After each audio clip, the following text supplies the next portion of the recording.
Welcome to Amare Inversus. This is a medical yandere otome where you just can't stop creeping up on your patient. You can't run forever, Luke! You can't! You play as renowned surgeon Agatha Muller, where you have to decide if it's more important for you to watch over your patient or to take care of your absolute scumbag of a colleague.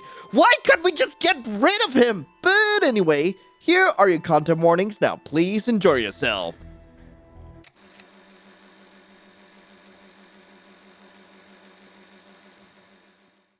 And thus concludes the operation. The entire operating room sighed in relief. The surgery they had performed was not difficult, but it was tedious. Everyone began to part, the medical students being the first to scamper off, eager for their first break in several hours. Only one woman stood amongst them all. And that makes another successful surgery, Agatha. Giving me the biggest thumbs up of them all was Sam Ashvin, my trusted technician. He was a gregarious man with a booming voice and made no effort with subtlety. Our personalities mixed like oil and water, but I had to admit, he was dependable. Ashvin, we've been over this before. Call me Dr. Muller. Yeah, same thing. Could you cut me some slack? I've run your equipment for years. You and the anesthesiologist will be hopeless without me.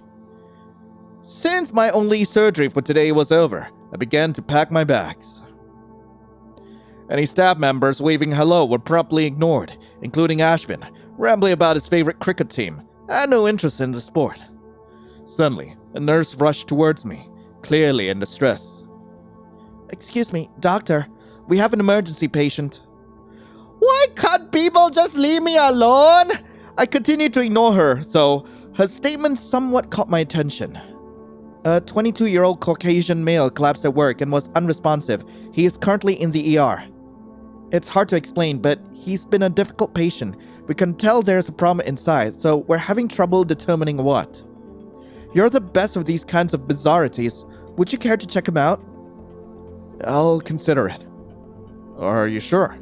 You just stepped out of a several-hour surgery. And have you forgotten? I enjoy surgery. Show me this mystery patient. But I haven't had my lunch break, nor you. You should take care of yourself, Aggie. Let me treat you. Let's go on a mini lunch hey, wait up! As we strode across the hospital, the nurse continued to explain the situation to me. Ashvin trailed behind. We were able to run a CBC and CMP. We suspected bacterial infection, so he was put on penicillin 4. The sphygmomanometer shows a blood pressure of 80/40 without improvement. Jesus, that is low. He's since woken up, but is drifting in and out. The nurse warily smiled before knocking on the door. Mr. Luke Damien? In the stretcher laid a frail man with wispy pink hair. He hazily glanced in my direction, his face dreadfully pallid. Are you another nurse? The doctor, actually. Dr. Muller. Can you tell me what happened? I'm a telephone operator. I was connecting calls like usual when suddenly I was swarmed with requests. Next thing I knew, I woke up here. I was never the pinnacle of health, but this was the first time I've ever fainted. Any family history of heart disease? Respiratory? None that I can recall. Heart emergencies were to be expected in infants and the elderly, but it was quite unusual for a young adult to be here. I'll figure this out, Mr. Damien. You're speaking to one of the best doctors in the country. Luke stretched his hand towards me. The sudden intimacy made me pause, but I grasped back to put him at ease. His wrist pulse was slow, but at least rhythmic. Thank you. You're very kind. We had trouble getting a proper reading on the chest ECG. Same with auscultation. All the God, there's so many terms here. All of the armamentarium operators are as confused as we are. Oh, this from the nurse. All we know is that there is a pulse, albeit weak. Pulling out my stethoscope, I moved the drum across his thorax. The nurse was right. There was no clear heartbeat, but he was obviously alive. The heart had to be somewhere. What on earth was occurring inside of him? I looked down to see that Luke fell back asleep. Hopefully the painkillers were taking the edge off. Without knowing the location of his heart, blindly inserting a probe is dangerous. There's no other option but to perform a sternotomy. I need to examine his entire cavity. Understood. We'll prepare him for the surgery by tonight. I'll bring back some food and coffee for the OR. Midnight surgeries. My favorite. I sighed. What an exhausting day. I finished donning my latex gloves when the patient was wheeled in. Some staff members from the previous surgery decided to stay, including Ashvin. Machines began to chirp, monitoring the pulse of Luke's wrist, smothered in ECG electrodes. The patient is fully asleep. Whenever you're ready, doctor. His pale body was completely unmarred. As long as I cut with confidence, my experience would guide me. The scalpel slid from his collarbone to his xiphoid, parting skin like water. Then the sternal saw through bone. Everyone crowded around with bated breaths. As expected, there was certainly an abnormality inside, but one that the room was unprepared for. Situs Inversus. Whoa, what a rarity we found. Situs solitus, the left-to-right arrangement of the organs in a normal human being. Anything else is classified as situs ambiguous. The arrangement of these organs is theoretically limitless, but in a majority of these cases, individuals do not live long in the world. One extraordinarily rare variation to defy these fatal odds is situs inversus totalis, where compared to a normal human being, the entire visceral arrangement is simply mirrored. I'd only heard of this condition poring through my medical books, but never before have I witnessed it until today. For him to survive to adulthood was a 1 in a million chance. That trickster of a heart, nestling tightly on the opposite side, had me reveling in its beauty. Hours upon hours I could stare at it. Dr. Mala, are you okay? Half a dozen people were staring at me. I told you shouldn't have agreed to this. Let's bring in another surgeon. Wait! I can do this! Sorry, I was just taken aback. Shaking my head off any nonsense, I began to examine his exposed thoracic cavity. His right atria looked abnormally thick, so thick that its valve was probably not letting enough blood into the ventricle. It also explained the endocarditis, allowing the bacteria to propagate along the valve. Everyone, listen closely. I want an angiography run to better visualize what we're dealing with. I must perform a close commissurotomy on his mitral valve. This patient's anatomy is inverted, so all procedures must be adapted. If this slips once from your mind, the surgery will be fatal. So the mitral valve will instead be on the patient's right side? That is correct. As much of an honor it was to perform his first surgery, I didn't want to disturb his virgin cavity any further. God, like all the terms are messing me up so much that the word virgin is like slipping through my tongue. Like how? God damn. The tiny inverted heart was trying its best to beat, and setting up a cardiopulmonary bypass would ruin its feeble effort. Couldn't I just observe him a little longer? Agatha, calm down. Treat him like any one of your other patients, but still, one absolutely fascinating. What on earth are you waiting for, doctor? His life is in your hands. After that, my hands began to move on their own. It wasn't mindless or careless. It may have been one of the best works I've ever done. But like a firework, the beauty of his condition stood in front of me for what felt like a faint second. Then the staff was sewing him back together. Good work, everyone. I'll transport him to his room. I couldn't escape this feeling of emptiness. So beautiful, yet so quickly gone. I want more. There must be more. I glanced back to the surgical table, where the scraps of his discarded valve lay. Aren't you coming? Something had possessed me, inconspicuously. I looked down to see that I had taken a piece of him with me. Wait until I tell my friends in India about this. They won't believe it. I thought he wasn't going to make it, but all thanks to you. He did, Miss Agatha. Whoops, are you still in doctor mode? Apollo, I'm home. What a day it's been. I passed by my pet's terrarium to collapse on my bed. Apollo was one of the few that I could consider a dear companion. The snake never rambled about its day or bragged or complained. It simply was. As a lover of physiology, I also appreciated how a reptile system was fascinatingly different from a mammal's. I'll be wringing a nurse's neck if I'm given another emergency patient this week. I'm flabbergasted that third patient wasn't dumped on me today. Oh, God frickin'. Okay, I'm going to need to censor this. I began to remove my garments. Only when taking out my lab coat did I remember what was hiding in my pocket. I should have thrown Luke's valve out. It was a biohazard anyway. No further use. Except as a trophy. I was one of the few on Earth who had ever seen the inside of a Amare Inversus patient. This was a valuable keepsake worthy of pride. Nothing more, nothing less. My nightstand was stuffed with flasks of embalming fluid from practice surgeries long past. Glad to know they could be reused. I dropped the valve in and watched the pale tissue sink to the bottom. The formaldehyde would seep into the tissue cells and keep them preserved for decades to come. This would be our secret, Apollo. Morning came. The weariness from yesterday had already evaporated, and I was refreshed enough for the day to start. Next to me was the valve, still in the beaker. Was I to be relieved or not that this was no dream? I began my morning routine, one that I practiced thousands of times. Why would today be any different? Oh, thank God I got clothes back on. It was quite simple. I tied my frizzy hair in a ponytail. A medical school classmate once told me I'd be beautiful if I just put in more effort.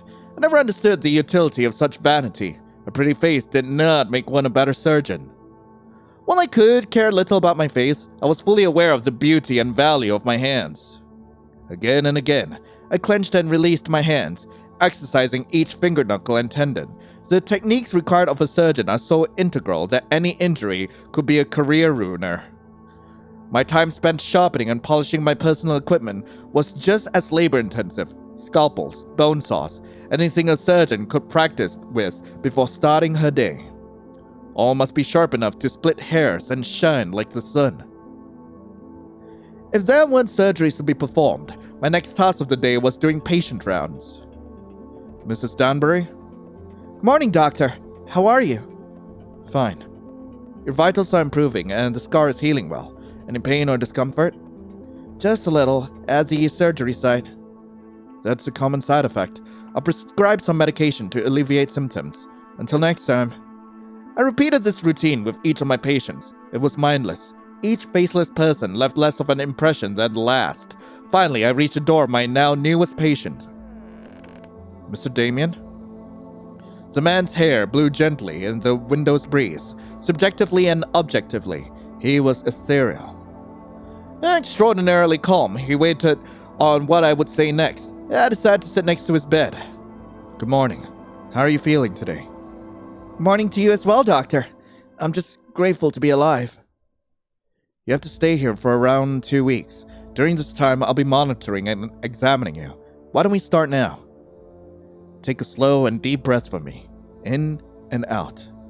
I traced the stethoscope down his spine, then his ribcage. His vertebrae and ribs were noticeably visible.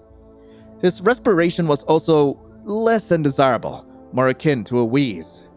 When pressing the stethoscope against his skin, no matter how gentle, a bruise erupted from the spot. It was an enigma of how such a delicate man remained alive for so long. Has anyone told you that you're one of a kind? Really? Always seemed like the opposite with how everyone babies me.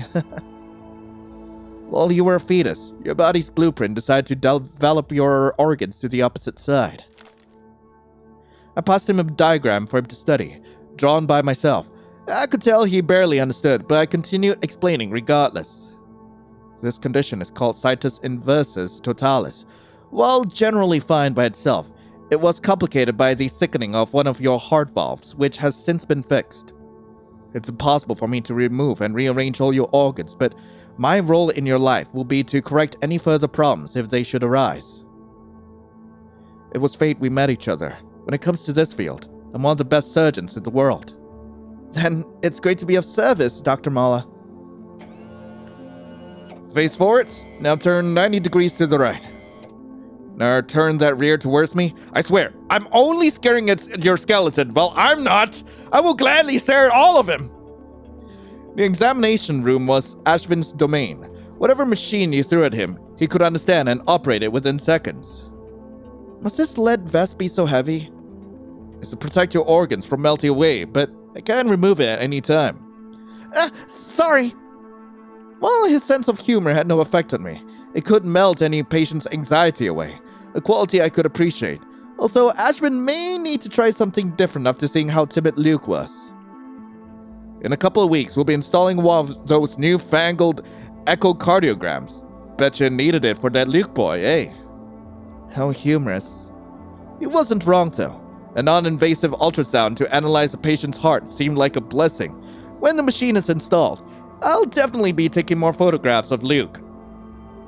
You did great, champ. Step aside for your complimentary lollipop while the super amazing doctor over here will examine the scans in no time. Ashvin presented me with the finalized X-ray. I skimmed over them for any photography defects before placing them in my satchel. Thanks, Ashvin. So, could you help develop some more copies for educational use? You guys really struggled that much with Luke's ECG? Weren't you among those guys? Touché. I brought the stack of images home, ready to examine. Half of them focused on his chest, half of them focused on his abdomen. A lovely spine, and a normal amount of ribs. Despite his wiry build, there was nary a hairline fracture anywhere. Most of his life must have been spent indoors. Fluid buildup in the lungs was also a concern, but has since been minimized. And that heart, the greatest silhouette. Quality X-rays. Ashvin had really outdone himself. The clock behind me struck midnight. Was it that late already?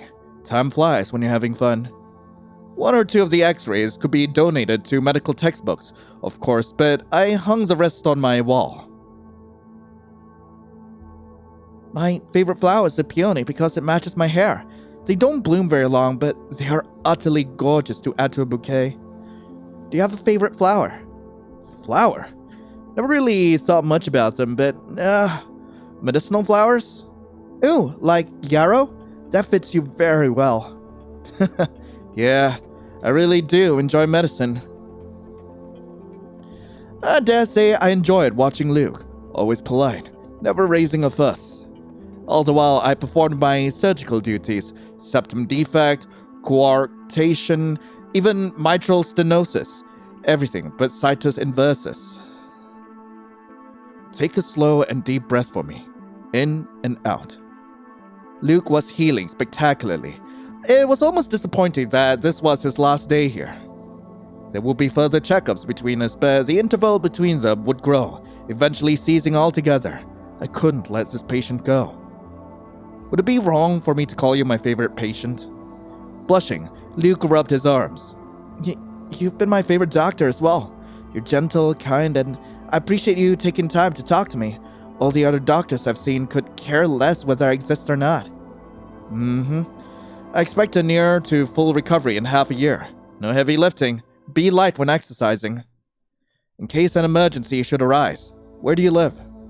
I'm on Semilunar Street. Is it that important to know? This is routine. All my patients are asked this for their files. What about your birthday? Place to work? Luke answered every question with pleasure. After all, it was normal regimen for the experienced physician. Until next time, Luke. A bus appeared in front of the hospital, and away he went. For a while, Luke remained on the vehicle to gather his breath. So the 2 weeks at the hospital were more than strenuous than relaxing. He felt better than ever before. He had undergone a workplace hypoxic episode, was cut completely open, and lived to tell the tale. With a pep in his step, Luke stepped out of the bus and onto the sidewalk. The man looked left and right to make sure there were no unwanted strangers nearby. Like me! Once Luke safely entered his house, I turned off my car's engine. The house was small, nondescript. It was something I probably passed 1,000 times on the way to work. From one of the windows, I spied him collapsing onto the bed to sleep. This was a post-hospital wellness check. Nothing more and nothing less. I returned home to peacefully sleep as well. My boredom was growing. After the master feat I performed the other week, Now a simple repair surgery? Surely the staff could have found someone else to waste our time. I decided Luke was worth my full focus. Others could pick up the slack elsewhere. Glad to see you're here for your follow-up. Have you been sleeping or eating alright? I've been following all of your orders. I'll make you proud, Doctor. So naive. So gullible. What a delectable chew toy. Are you by any chance sexually active? Dr. Muller, shouldn't general practitioners be asking that question? Any good physician should be asking this. Perhaps I should examine you further to be sure. For every step I took forward, he took one back. Eventually, he reached the corner. I closed in, my arm bracing against the wall. He was trembling, like a little mouse. A gust of wind could topple the boy over. Your insurance won't cover it, but I will. Oh, I'll cover you all over. I need you, Doctor. I'll oblige. First, I must test your virility. I reached for his pet. This soon?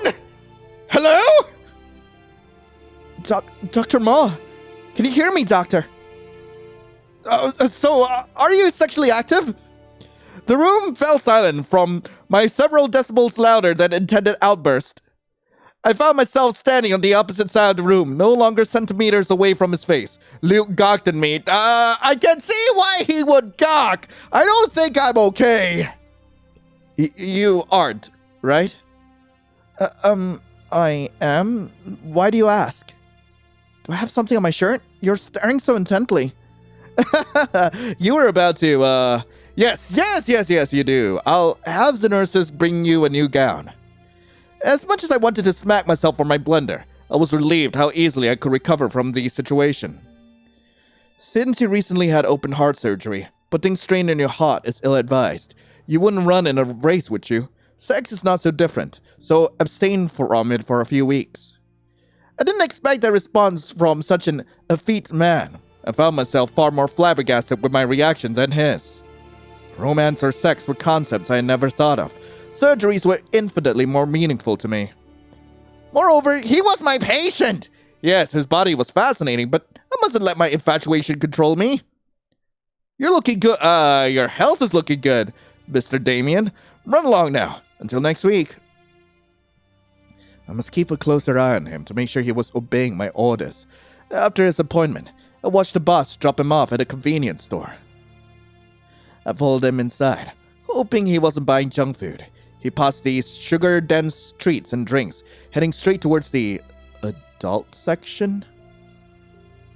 Mr. Damien, what did I tell you about putting strain on your body? Unless you want a heart attack. He nearly jumped out of his bones. Oh, Dr. Mala, what a coincidence to see you again. I'm, just buying stuff. My suspicions were correct. I could see the row of condoms behind him. He didn't mention being sexually active. I have my eye on you. Yes, ma'am. I couldn't stand being in this disgusting hovel any longer. I began to speed walk by the adult magazine rack, ready to beeline home, when one of the poster's women caught my eye. She was a ginger maiden, essentially covering her breast, her lips pursed as if she had some secret to whisper in my ear. At first I was disgusted by the debauchery. Why would any self-respecting woman debase herself like this? She could have been a scholar or a lawyer, but was instead choosing to exhibit her naked body, like a whore. Just as a disclaimer, I do not believe in this whatsoever. Like, you can make whatever choices you want with your own body, okay? Like, that's always up to you. Anyway, the most unnerving detail was how much this woman looked exactly like me. I liked the curled hair and makeup, of course, but those red eyes bored into me. I inspected my hands that were gripping the magazine. They were nimble and delicate, born to grasp and cut. The woman's hands were the exact same way. Did that mean I was pretty too? I shook my head. Looks didn't matter, only intelligence and skill. That woman wanted everyone to leer at her. I, however, abhorred the idea, unless Luke thought of me as attractive as well. He was a simple-minded man whose only redeeming feature was being beautiful inside and out, so I guess his looks did matter to me. Did I want him to think of me that way? So many questions whirled in my mind, all the while I was entranced by the magazine's lewdness. Hey, pervert! If you're going to loiter around and touch yourself, do it at home. Pervert! I am a surgeon! You should be grateful I visited your dingy establishment. In an effort to preserve dignity, I concealed the magazine behind me. It did nothing but cause the clerk to roll his eyes. Doesn't look like it to me. I've dealt with far too many freaks like yourself believing it's fine to steal porn mags and whack off in the corner. I am a master of the human body. Want me to prove it? A single slash to your jugular will only take seconds for you to bleed out. Ma'am, if you don't leave this instant, I'll be calling security. But I want to buy it, and this makeup kit. Just take them, you psycho. Okay. You're the psycho, not me! Muttering, I rushed out of the store. As usual, I practiced my carpal tunnel exercises. Joining me, however, was the poster of the naked woman and the makeup kit. My exercising and tool polishing already took hours. Did I really want to attempt this? With the meticulousness of a blade, I traced the lipstick along my lips. The curling iron gripped in my hair like forceps, forcing its prey to writhe. The woman staring back in the mirror was hardly recognizable. I looked like I was going to a gentleman's club, not a hospital ward. This was a complete mistake. There unfortunately wasn't enough time to remove it, so I was stuck like this for my morning rounds. Pretend like nothing was out of the ordinary, Dr. Muller. Are you going to an event today, Doctor? Must be important. Good morning, Doctor. Did you change something about your hair? Whoa, you look nice. Real nice. Hey, yo! Even my longer-term patient's eyebrows raised. More eyes were on me than ever before. I'm sure they all thought this looked strange too. Dr. Muller taking care of her appearance for once? What an outrageous concept. I rushed to the bathroom, catching my breath in front of the mirror. I resembled a clown. Fried, frizzy hair, smeared makeup. How could anyone think this workmanship was worthy of attention? I turned on the sink, ready to wash my shame away. The diamond in the rough is still beautiful, but she finally learns to polish, she'll be irresistible. Who said that? You're in the muse, of course. Don't you know all goddesses have one? The voice had a tranquil, light coo. I was unnerved by its placidness. Okay. Where are your clothes? Where are your goddamn clothes? I glanced around the bathroom. There was no one here except for me and my reflection, who was now naked. When did I yelped, covering my chest. Confused enough, I myself was still clothed. The nude apparition no longer reflected my movements, as if it had a mind of its own. She chuckled. I saw you in the convenience store yesterday. So dreadfully lonely. I decided to help a woman in need. What was this creature? A demented fairy godmother? Never thought of myself as Cinderella. Not only was I having a rough day today, my mind was now playing tricks on me, as if I needed a muse. I washed all the makeup off. Good riddance. Poor innocent Luke. He forgot to close the blinds again, and I could see every inch of him. Okay. I watched as his plump buttocks wormed their way out of his pants. Blue underwear looked good on him. Man, I'm starting to think that the clerk had a point. Like, I really am a pervert. Another figure joined him. A woman? She began taking off her clothes. Why do I have to censor so much? God freaking damn it. This is what I get for not turning on safe for work mode. Are you heading to bed already? I'm really in the mood today. My doctor told me to take it easy for a couple of weeks. I just start working again, and that is strenuous enough. I would have said yes today, but would you believe my doctor caught me buying condoms? I wanted to die from embarrassment. What a shame. And after your break? As much as you want, babe. I watched them snuggle in bed together, oblivious to my presence. I'm sorry I wasn't able to visit you in the hospital. Taking care of my dad is time-consuming enough. It was an emergency. Don't blame yourself. How about I come with you to checkups? A strange feeling was growing in my chest that could be best described as envy. I knew what was best for Luke. Not this woman! I was smarter, wealthier, and healthier. It hurt seeing him so close to someone, and that distance made me want. Want. What a peculiar word. I desired him, but how so? Did I want his physical heart? Did I want him? Why must this be so complicated? Whatever it is, I longed for him, and I couldn't let him go. That makeup kit needed to be used again. I'll be prettier than that bitch, too. Keeping meticulous track of Luke was a full-time job. I wanted to know everything. On the weekdays, the bus picked him up at 7 a.m. He would begin work at 8 a.m., eat lunch at noon, then end the day at 5 p.m., which the bus would drop him off at 6 p.m. Every Friday at 6:30 p.m., he went to a pizzeria with his girlfriend. Over the weekend, he would either garden or read. The girlfriend's visits were more capricious, the irregularity bothering me. Luke didn't need such chaos in his fragile existence. I learned all the little details, the brand of soap, the types of clothes he wore, what him and his girlfriend talked about. The collection of Luke photographs was growing larger than expected. It had taken over an entire wall, creeping its way to my bedside and ceiling.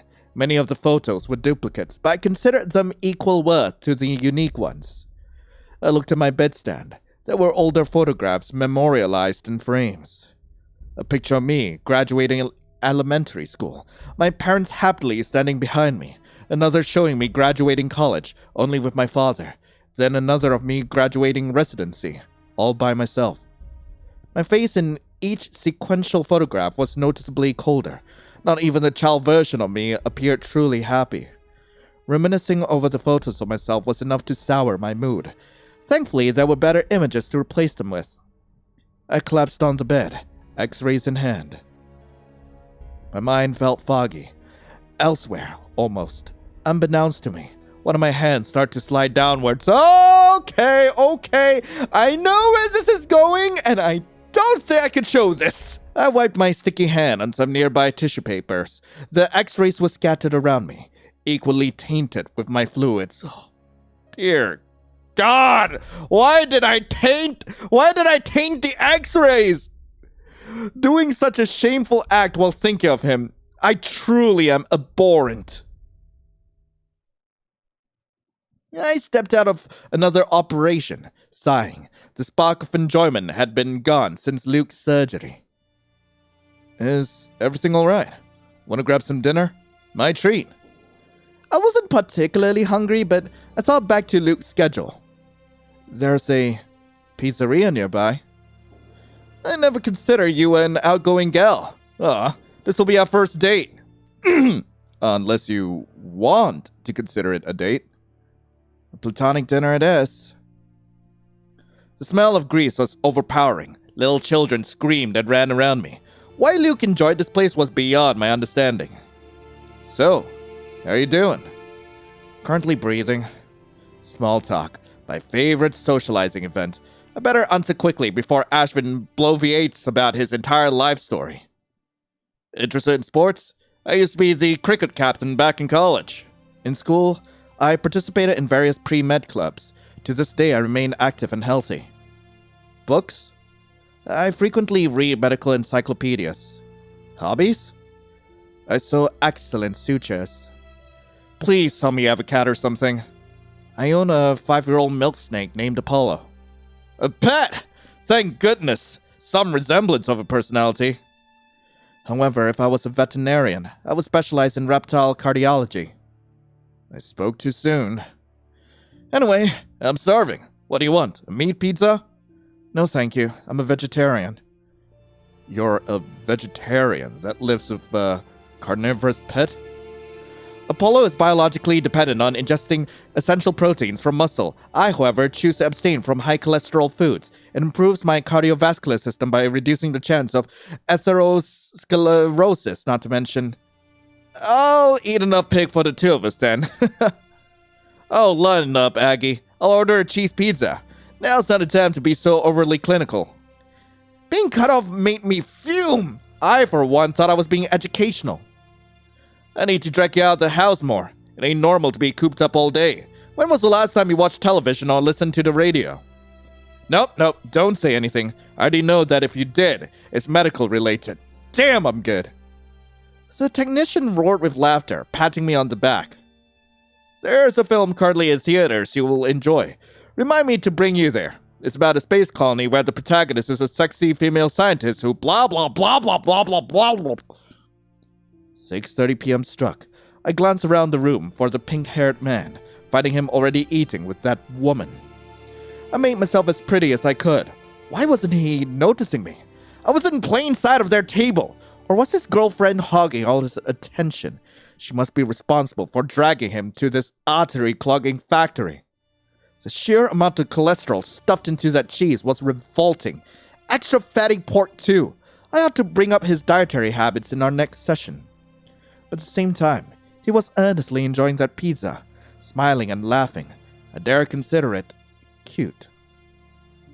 Then they're all drowned. The end. Such a memorable film.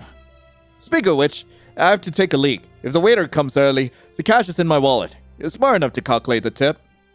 I rolled my eyes. I made triple what he did. Once he was out of my sight, I walked over to Luke's table. Are you two eating healthy? It's nice to see you again, Dr. Mala. What a small town it is. We keep running into each other. Indeed, Mr. Damien. And hello. You must be his sweetheart, huh? Before she could speak, I continued. The reason why I asked about food is because I'd sure hate to cut you open again, so watch yourself. I noticed something during the last scan. I was going to wait until your next checkup, but I should tell you now. Another operation may be required. That last sentence wasn't entirely a lie. Mitral stenosis was not always cured with a single operation. Concern grew on his face. Oh no, do you have any openings soon? I grinned. Aggie, where'd you go last night?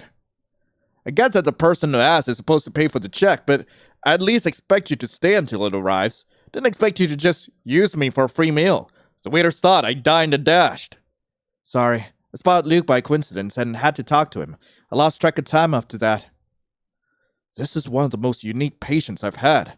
I want as few barriers between me and him as possible.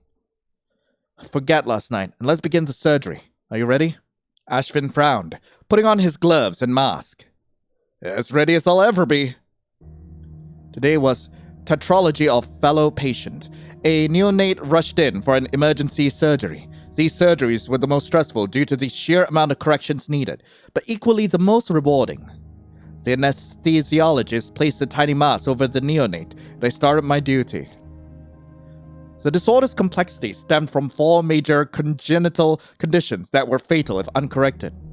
In front of me was a ventricular septal defect, but it wasn't Luke's defect, a stenosis of the pulmonary valve, but Luke's stenosis was in the mitral valve. An inappropriately placed aorta. He could have developed that due to incomplete situs inversus, but he was miraculous enough not to. Ventricular hypertrophy again, not his. I stalled. This neonate wasn't special enough, as if tetralogy of fellow could compare to the superior design that was situs inversus. How boring. This person doesn't deserve my best work. Why should I bother with its patheticness anymore? I could kill it with ease. Agatha! I found myself in the surgery room again, surrounded by screaming medical staff. The neonate was going through a TET spell, rapidly turning blue. I dove into the problematic pulmonary artery to widen it, returning the patient's color. And thus concludes the operation. We all did great, team. We're stable again, but bring in another surgeon, immediately. I'm done partnering with you. What the hell was wrong with you today? You don't space out while working on a freaking baby. One by one, the staff left, including the carted out patient. Ashvin was the last, glaring at me before shaking his head and parting. What was wrong with me, indeed? Congenital disorders were my specialty, with tetralogy being my favorite. I always put myself on call for them. Dozens of neonates I have saved the life of, so why did I stall? The moonlight reflected off of Luke's jaw, basking his valve in silver softness. Only surgeries brought joy to my life, the raw intimacy of my patients, forced into their most vulnerable state and completely dependent on me, was indescribable. I alone was their master. Was I truly becoming bored of surgeries? Was it the monotony? Indeed, a patient like Luke would never walk into my operating room again. What would be greater surgeries to aspire to? Less than 10 years ago, the first heart transplant was performed in Cape Town. Though this patient did not live for long, it was still a testament to the feat of humanity, comparable to the moon landing. I wondered what it was like to be in the operating room. How did it feel to rip life from a body, then just as quickly return it? Would I ever get the chance to perform such a heart surgery myself? Do you know why I called you here today? I heard about your behavior yesterday. It's best if you take a couple of weeks off, paid leave. I will admit there were some irregularities, but ultimately it was a successful surgery. In all of my hundreds of procedures, I have never once killed someone for my negligence. But what if it wasn't? Are you that blind to the consequences? But it was successful. The baby lived. Point me to one surgeon who has never underperformed. Why are you suspending me for one minor hiccup? Would you have suspended my colleagues? I'm the best surgeon in the country. You were begging for me to come here. I could have the pick of any hundreds of hospitals. Do you think I'm too hysterical? Too much of a girl for the job?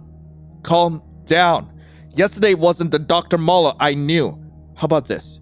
You haven't had a day off in 5 years. Such a rigorous schedule of work is catching up to you. Your work ethic is admirable, but maybe it is a little too much. Take a break.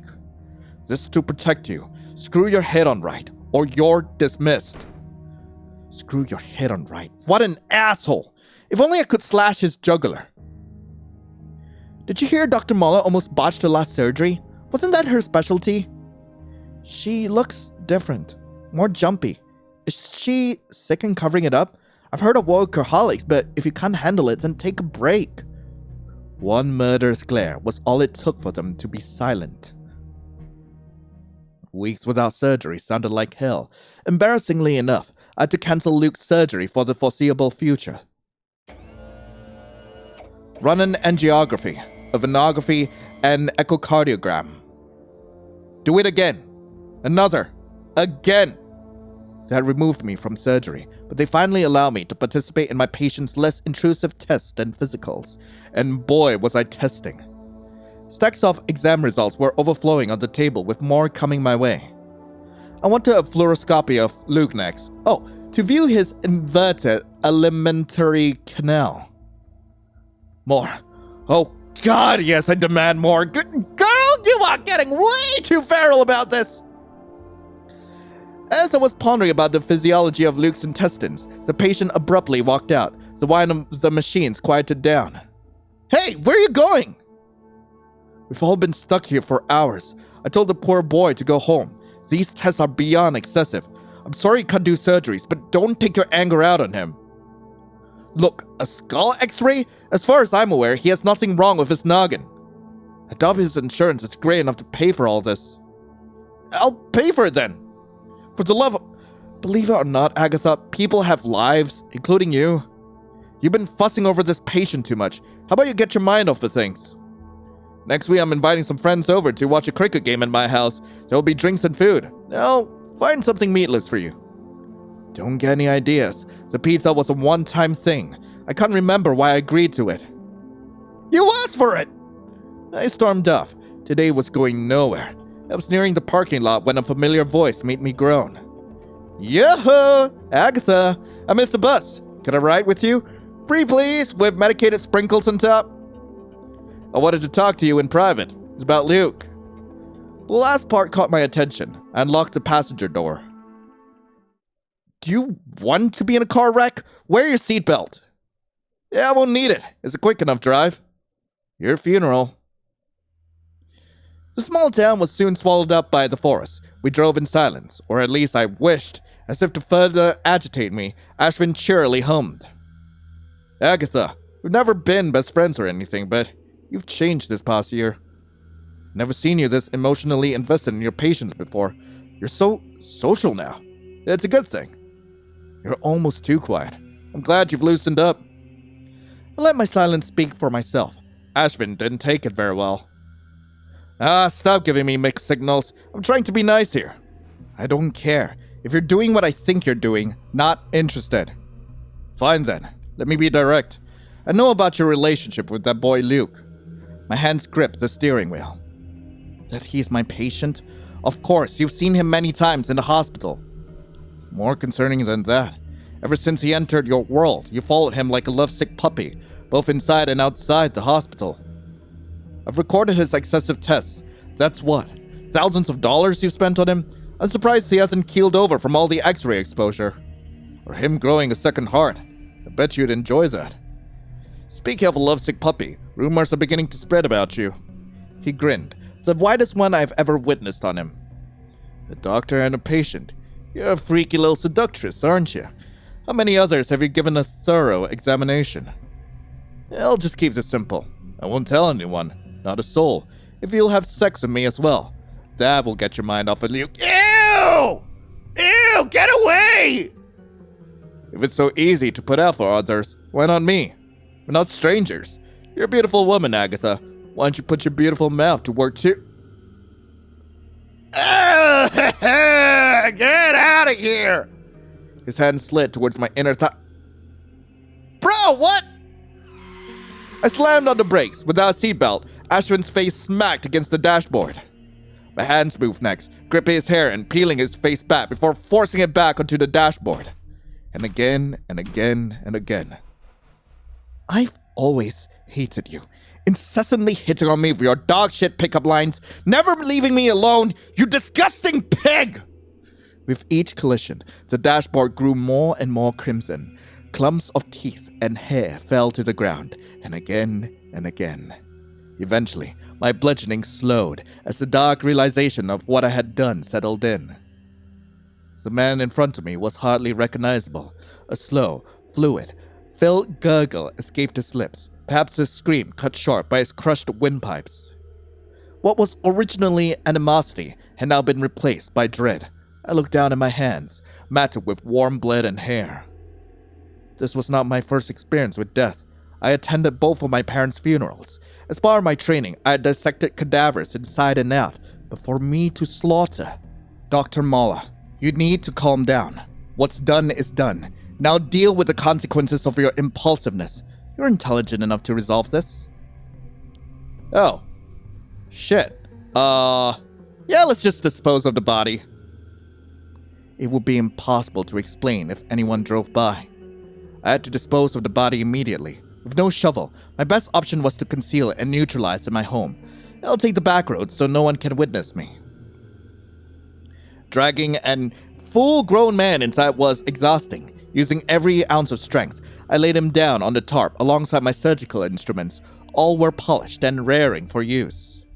It was imperative to remove any identifying evidence, limbs, birthmarks, fingerprints, and teeth. Slowly but surely, the bone saw wormed its way through the femur. That's when the carcass groaned. I paused. I'm surprised to see you're still alive, Mr. Ashvin. On the brink of consciousness, Ashvin could only shut his eyes, whimpering like a puppy. Even without my intervention, he was sure to perish within the hour. God, you're pathetic. I'll be taking out the trash soon. Don't worry. By the time I finished dismembering him, I noticed that the technician had stopped breathing. I wondered which of my cuts was the final blow. His heart was worthless, a boring situs solitus, but a finger would be a good trophy. I could preserve it in formaldehyde alongside Luke's. No, I couldn't sully my jaws with that filth. It wasn't worth the effort. There was a forest between Ashvin's house and mine where I could bury his remains. I spent the next several hours cleaning myself in the car. With a bleach-soaked towel, I wiped down the dashboard and any crevice where blood was splattered. My handiwork was impeccable. Not a drop remained. No snooping police would ever find out what happened here last night. Stethoscope on chest, I laid in bed and stared at the ceiling. Systole, diastole. The heart contracts. The heart relaxes. Systole, diastole. At first, I tried to rationalize my actions. It was Ashvin's fault. He was the one who blackmailed and harassed me. Any woman would have acted in self-defense. My heart continued to race. So much energy was pulsing through me, eager for more. I felt so alive. I'd snuffed a man's life out and felt more in control than ever. I no longer had to listen to his obnoxious jokes or conversations. The world would be better without him. With those thoughts in mind, the stethoscope's beat slowly lulled me to sleep. Dr. Mala, have you seen Mr. Ashvin? I've not, but I doubt it's anything to worry about. Maybe he overslept? He's prone to doing that. Things were quiet for several weeks. A new technician joined the team, and I was finally back to performing surgeries in who knew how long. Tomorrow, however, will be the one I was most eager for. Luke. However, one thing was bothering me. Every so often I saw a police car parked by the hospital. This wasn't completely out of the norm. If there were any workplace accidents or criminal activities that needed to be logged. But now, no one ever entered or left the car. It was simply stationed out of public view. It felt like I was being watched. You're not going to flake, right? Of course not. I'm Dr. Mala, the greatest cardiothoracic surgeon in the country. It was such a joy to operate on Luke again. When asleep, he even more so resembled an angel. From the sternum opening, I could see the fundus of the liver and stomach, also inverted. If I could rip away the rest of the ribcage to view more, I would. I smiled when I saw his heart. It was the size of a human's fist, but I preferred to compare it to my fist size. I wanted to grasp the organ, hug it. I truly had found the holy grail of hearts, but its magnificence shone like a golden calf. A little sculpting here, some trimming there. I want a myocardial biopsy. It's essential to examine the removed tissue. Should I send the biopsy to the pathology lab now? No need. I will be examining it myself. With a satisfied smile, I sewed him up. Valve atresia and prolapse I had seen countless times, but there was only one Luke. And thus concludes the operation. Great work, Dr. Mala. The patient would again be hospital-bound for several days, utterly reliant on me. Until next time, my precious. Until next time. Excuse me, nurse. I'm looking for Luke Damien. Doctor, I'm Dr. Mala, Luke's surgeon. I'm afraid I can't let you in unless you're family. Are you immediate family? No, but... Then it was nice seeing you. The exit is 3 floors down and to the right. Doctor, my girlfriend was supposed to visit me today. Do you know where she went? She mentioned something about her father. I do hope everything's alright. This pattern continued for a week. Hours upon hours I spent talking to him in his recovery room and the lab, learning about his worthless opinions on the environment or flowers. My new technician simply smiled and ran the test. On the final day, I waved Luke off, already eager for his next hospital visit. As expected, I could hear the couple's screams. Who could say how long they had been arguing? I am not dying! Yes, you are! Don't you see how frequently you're sent to the hospital for tests and surgeries? Anytime I attend, your doctor gives me the nastiest of glares. You're being paranoid. Dr. Mala cares for me and my health. No, you're being naive. You need to stay away from her. Something about her frightens me. Are you jealous? No, but I'm worried. Please, listen to me, Luke. I'd heard enough. Sometime later, the girl stormed out of the house. Dr. Mala, what are you doing here? I apologize for this being so sudden, but Luke had urged me to drive you home this evening. Not necessary. I don't need a ride. I opened the trunk to reveal rope. I wasn't asking. Well, shit. As always, we had our physical exam, so Luke's heart rate was unusually high. It's been 2 weeks and I've tried everything I could think of, Dr. Mala. I called, mailed letters, even asked her friends. It's just unsettling to disappear without warning. Where did she go? I placed my hand upon his trembling shoulder. I'm sorry for your loss. You believe she's gone? The last couple of weeks had her acting strange, and she hardly visited me in the hospital, but I didn't think... Some partnerships are not compatible. She clearly didn't care for you or your health, which I might add is improving after your most recent surgery. Oh, according to your files, you had a birthday recently. I made this card for you. The card I passed was illustrated with little peonies. I was more experienced in drawing anatomical structures than flora, but Luke smiled all the same. Thank you. Sometimes it feels like you're the only person who thinks of me. How about I treat you to dinner tomorrow at my house? Luke, I feel like we have a connection. Fate has brought us together. No, let me treat you instead. You've done so much for me. It's the least I could do. Sounds delightful. Can you cook? There are some vegetarian dishes I've been meaning to try. I can cook pretty well. I'd be happy to. He had a big grin, the kind that made my heart flutter. Tomorrow night. Understood, Dr. Mala. Please, call me Agatha.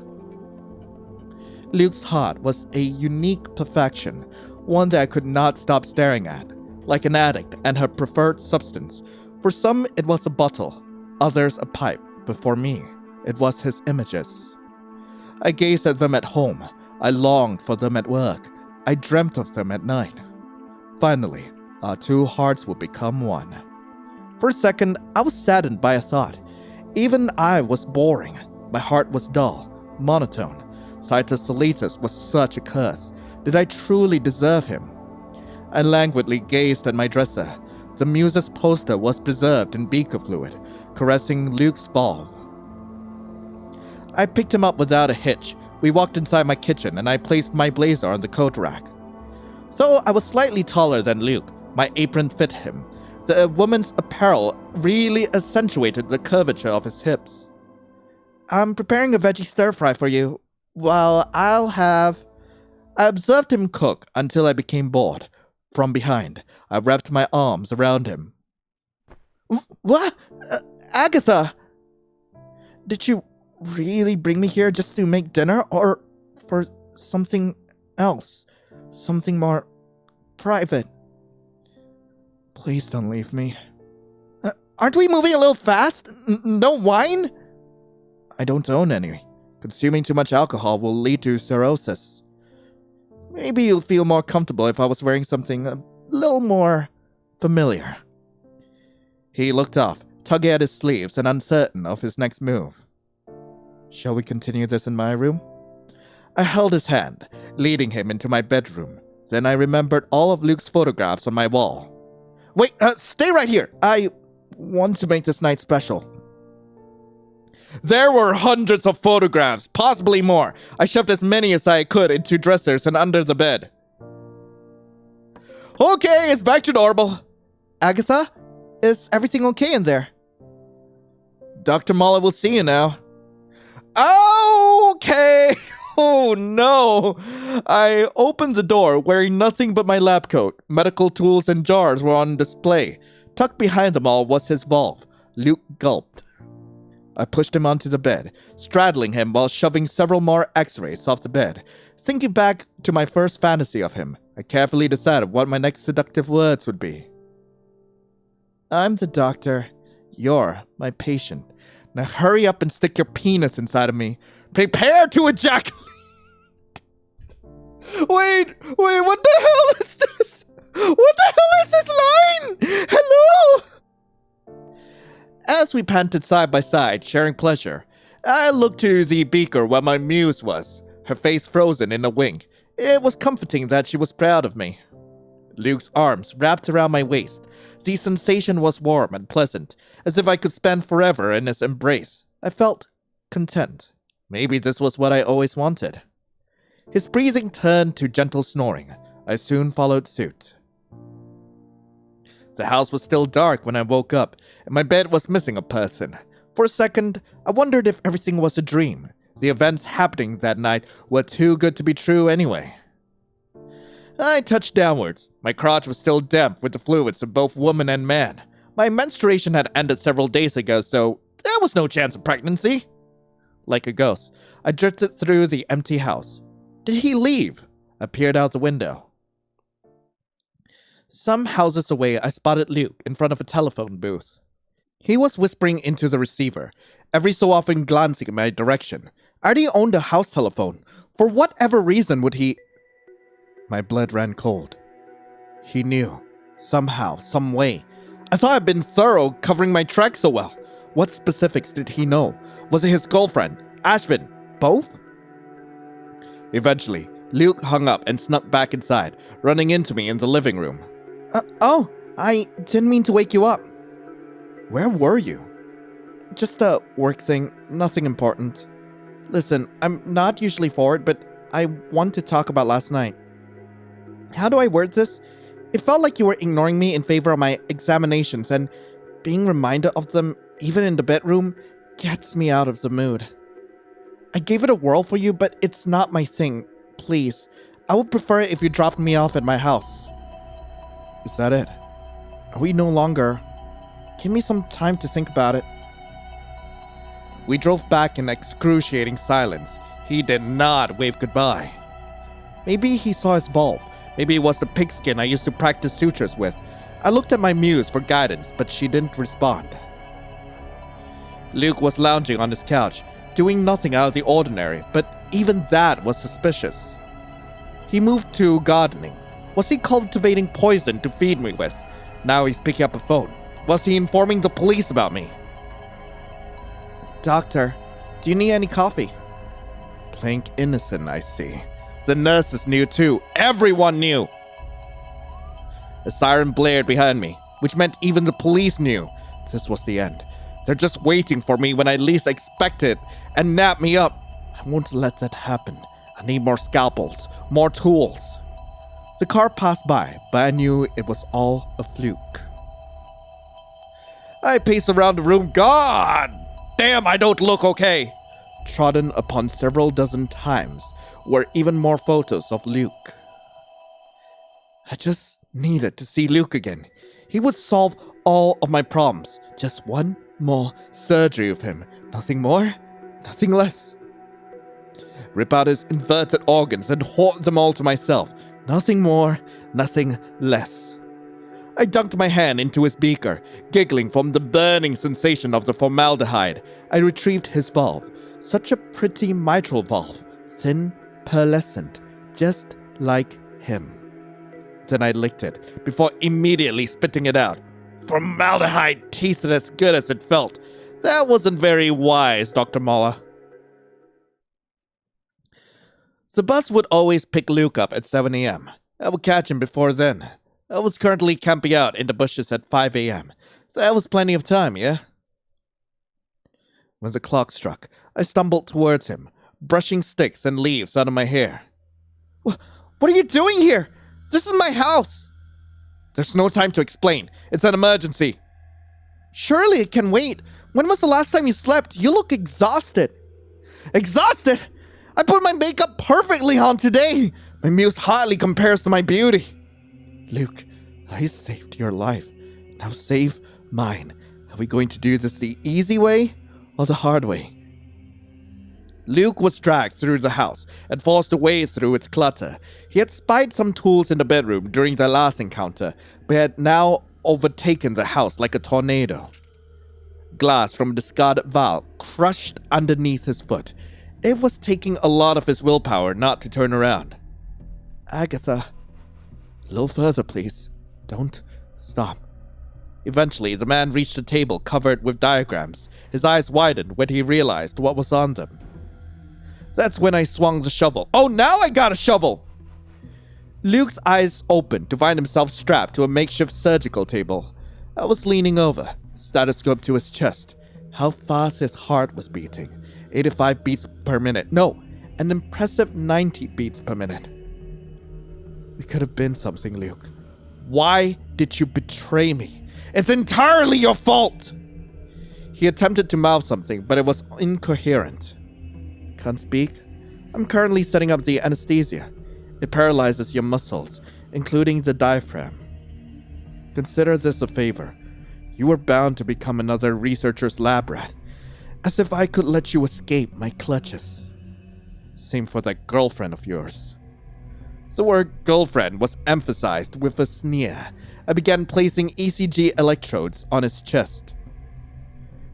I examined her for any abnormalities. I might have kept her around if she did. Alas, she was just a plain Jane. Why do you surround yourself with such boorish pests? Shh, don't cry. This will be your final surgery, and my greatest one yet. I'm your doctor. I promise. I'm doing everything in your best interest. I placed the anesthetic mask on his mouth. My smile widened. Upon seeing his slowly closing eyes, rife with fear, they forced themselves to stay open, but were powerless against the anesthesia. Sweet dreams.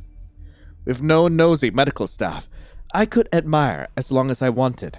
I felt the excitement rush to my crotch and couldn't help but Why? You're performing surgery! No! I worked normally at first to expose his cavity, savoring the sights, but those savors became gluttonous. I placed my hand onto his beating heart, no longer barred by ribs and skin. Warmth and life pulsed beneath my palm, beckoning me closer. Without a shadow of doubt, I was the goddess of this body. It was time to begin, the moment I've spent all these months preparing for. I plunged my scalpel into the heart's carotid, gleefully severing its arteries. It was like I was a juvenile playing in snow again, though far more crimson.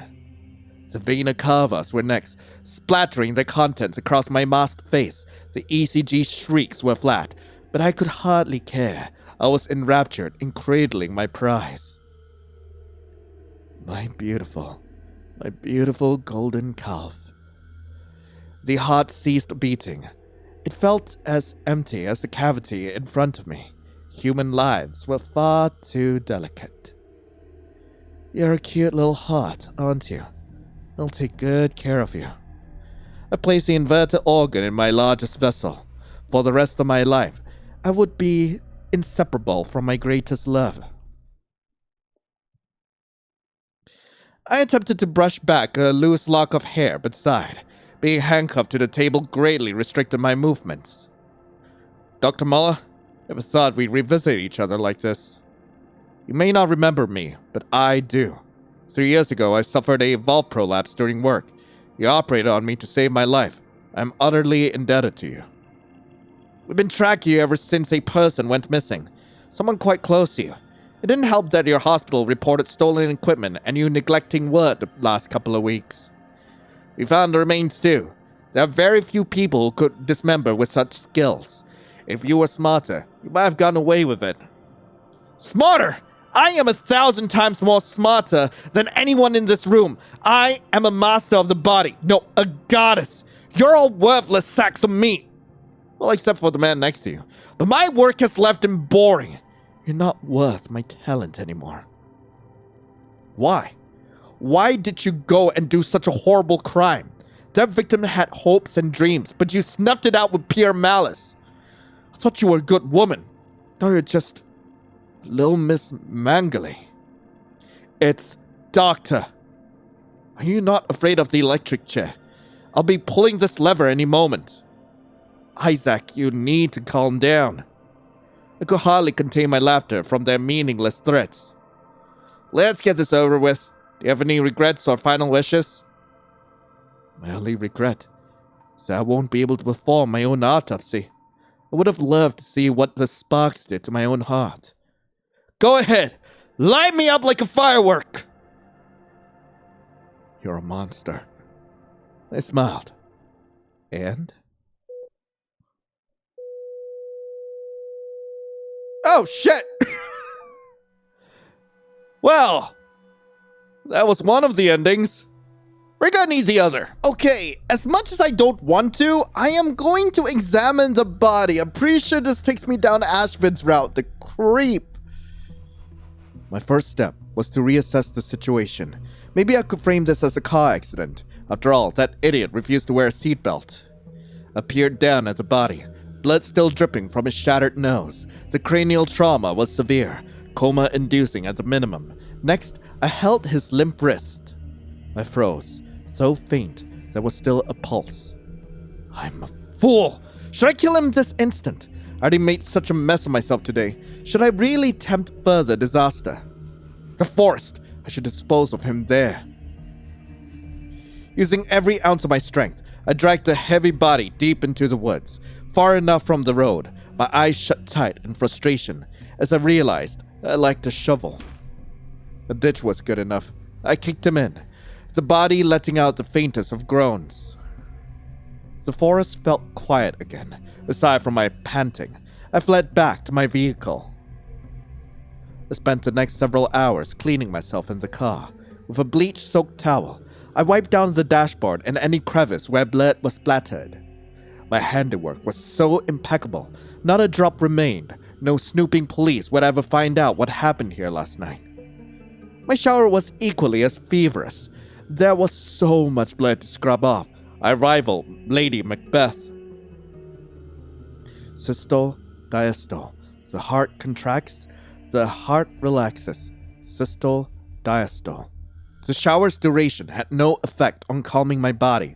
How rapidly my heart was beating and ready my lungs were to leap out of my chest. It was all his fault. He was the one who blackmailed and harassed me. Any woman would have acted in self-defense. With no shovel, I prayed an animal or the weather would dispose of the evidence, and if they didn't, how could anyone trace him to me? Dr. Molla, have you seen Mr. Ashvin? I shook my head, continuing on with my day.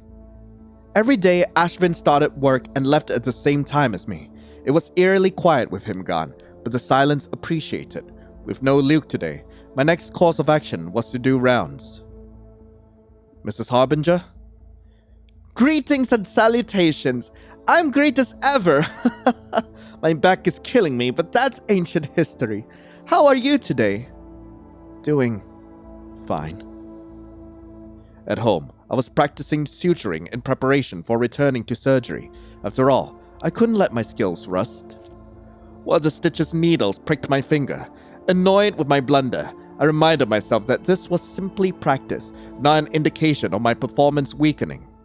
While grabbing my first aid kit, I noticed my wall of Lukes looked different. Replacing one of the Luke X-rays was a photo of Ashvin.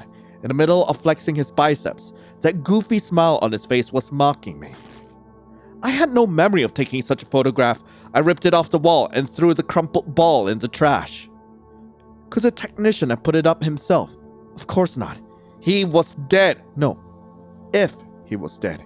His demise was never confirmed with my own hands and eyes. With trembling hands, I drove by Ashvin's house.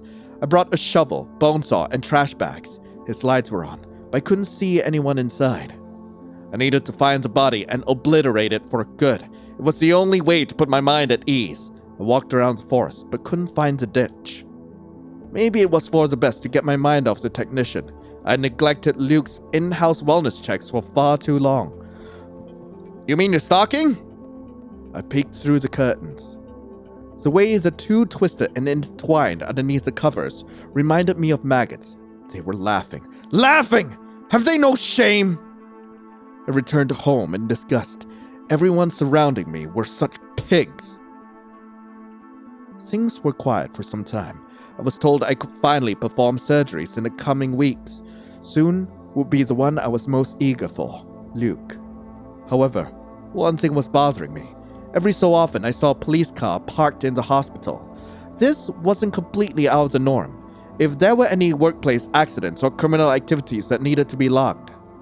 But now, no one ever entered or left the car. It was simply stationed out of public view. It felt like I was being watched. It was such a joy to operate on Luke again. When asleep, he even more so resembled an angel.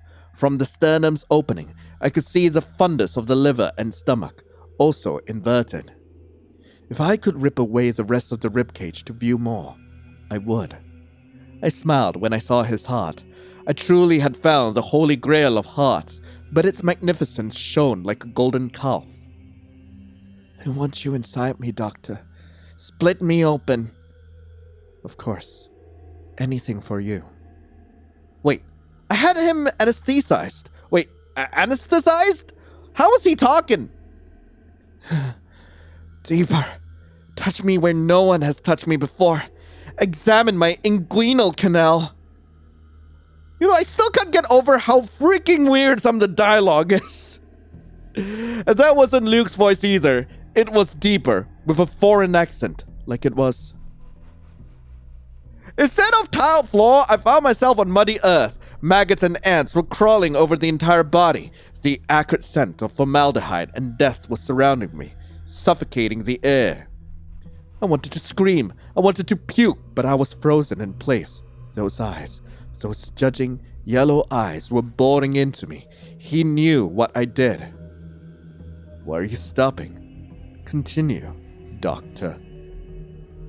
I awoke, covered in sweat. He was still out there. Gathering my breath, I found myself in front of the empty terrarium of my snake. Its 3-chambered hearts laid before me. All of its viscera and vessels were detached. There was only one person who could have committed such a monstrous act. The woman, currently wielding the still wet scalpel. All that flesh I was cutting into. When did I? Was it during my nightmare? Apollo.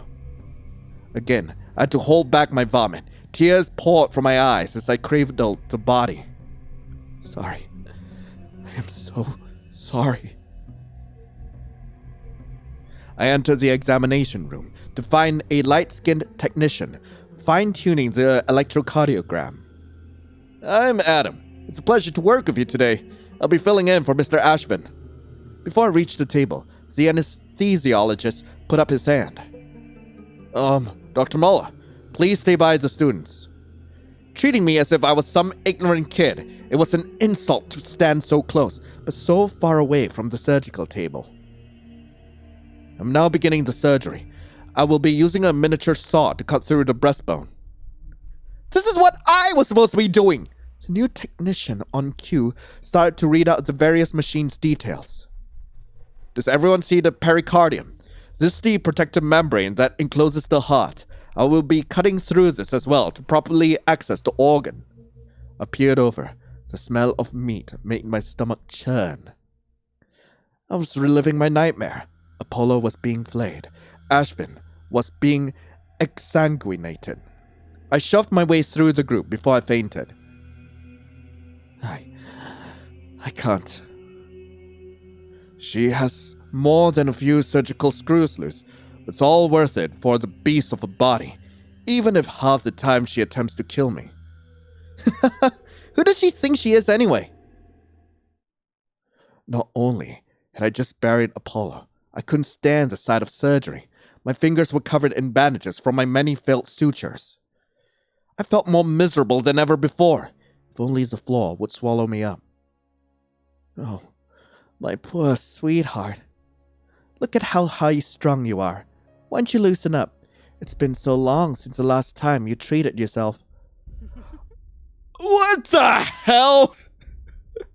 Strolling through the doors came Ashvin, hand in hand with my muse. My, Agatha.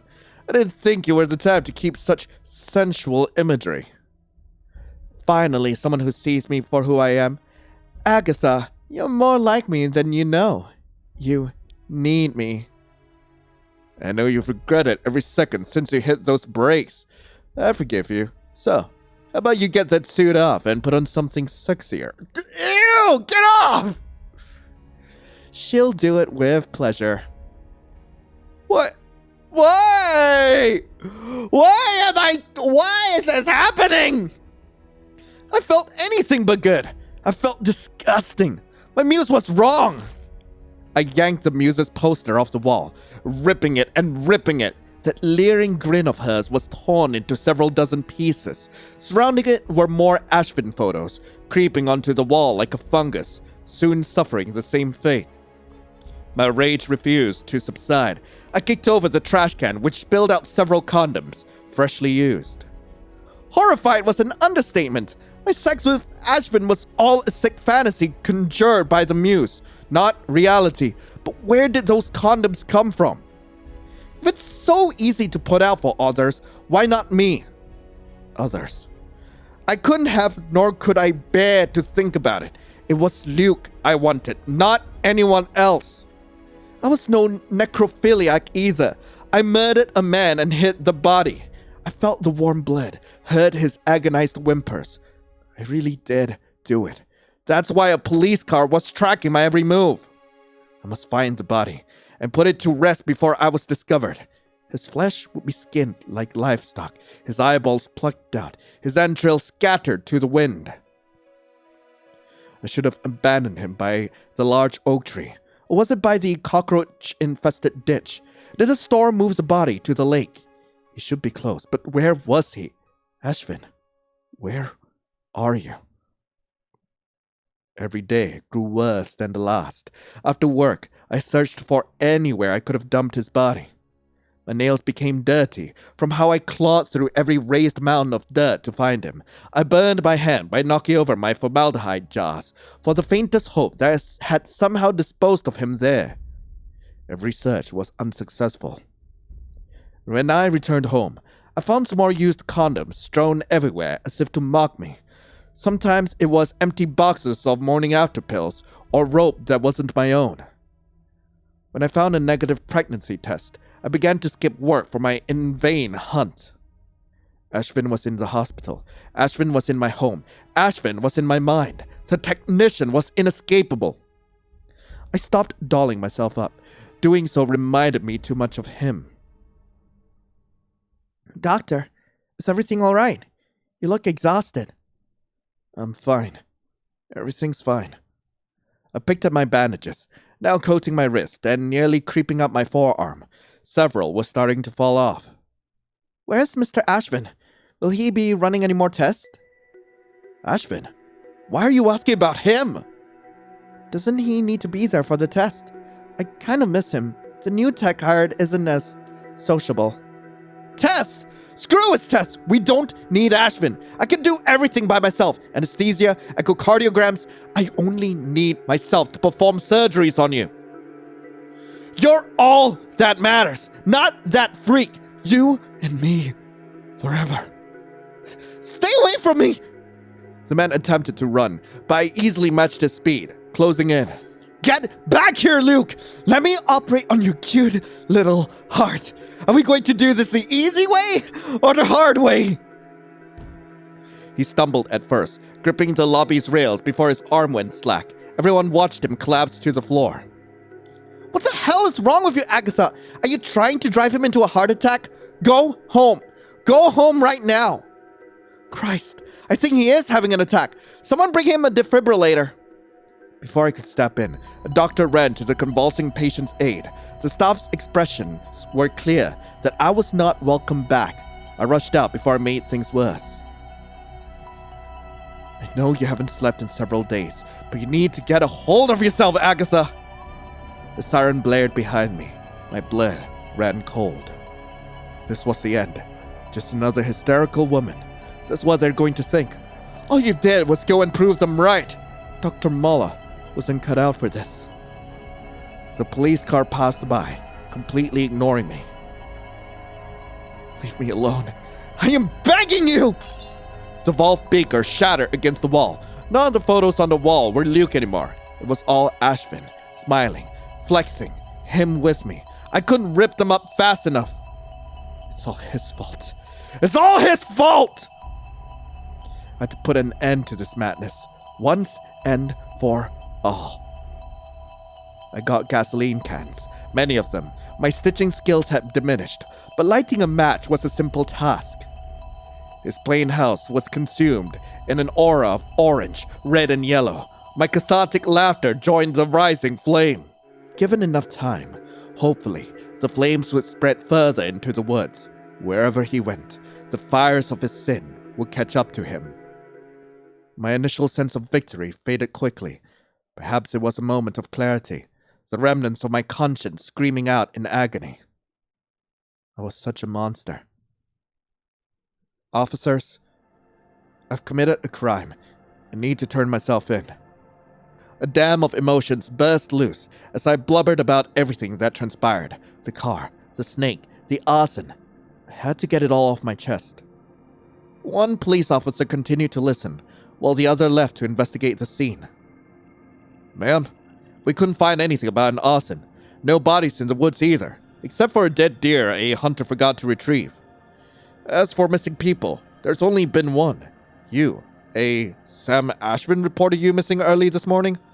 What? As if I was missing. I'm right here. Was this some setup? A grand conspiracy to have me institutionalized? This torture needed to cease. Are you alright, ma'am? You're looking pretty pale. Do you want water? Have you eaten recently? I'm sure this must be frightening. No, I'm fine. Stop talking to me like I'm 6. I am a surgeon and the best in the country, a master of the human body, and I...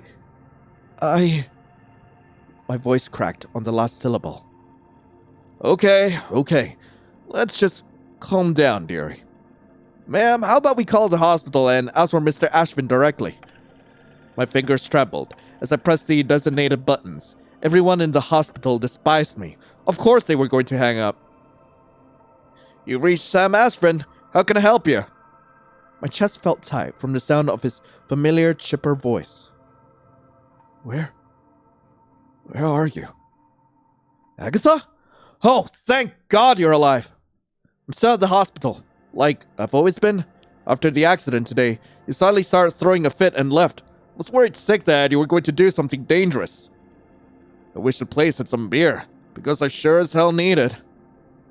You can't be there. You were in the car when I... What car? I don't understand you.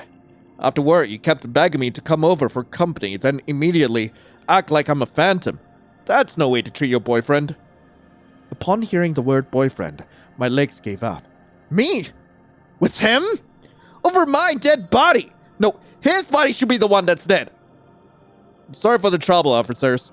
Stress from work has been really getting to her. Nothing made sense. His corpse should be smoldering alongside the remains of his house. How could any of this be true? Hello? Is everything alright, Aggie? Do you want your partner to pick you up, ma'am? Agatha! Hello! I screamed. Well, so that was the thing that happened. Anyway, that was Amare Inversus. I really hope you guys enjoyed it. If you guys do want to play this for yourselves, link to the game will be in the description below. And that was a completely twisted story. I did not expect this to be like that freaking unhinged. When I saw the yandere tag, like I thought that one of the other characters will be the ones obsessed about us, not the other way around. But I'm glad I picked this up. I was supposed to play this like back when it first released, but I kept forgetting about it until the developer reminded me. I am so sorry, by the way. Gosh, freaking darn, but like, yeah, if you guys do want to play this for yourselves, again, link is in the description. But anyway, thank you all so much for watching. Hope you all have a lovely rest of the day, and as always, I'll be seeing you in the next video. This is Lion, signing off. Ciao.